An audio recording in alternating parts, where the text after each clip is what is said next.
ألم تلاحظوا شيئا غريبا في هذه الفترة؟ كأننا نعيش أيامنا وكأنها وهم، وكأن الوقت يمر بسرعة غير طبيعية. الأيام تتسارع، وكأننا في سباق مع الزمن ولا نستطيع اللحاق به. هناك شعور غامض يتسلل إلى قلوبنا، كأننا في انتظار شيء ما، شيء غير واضح، ولكننا نشعر بأنه قادم، وكأن أنفسنا تدفعنا للتوبة النصوحة، وكأنها تحاول إنقاذنا قبل أن يحدث ما لا نعرفه. نشعر في أعماقنا بأن هناك شيئا مرعبا يلوح في الأفق، كأننا ننتظر لحظة حاسمة، ومع ذلك لا نعرف ما هي. كلما مر الوقت كلما أصبح الشعور أقوى.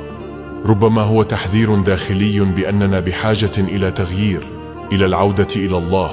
نسأل الله الثبات، وأن يرزقنا حسن الخاتمة، وأن يعيننا على التوبة الصادقة قبل أن نفقد الفرصة.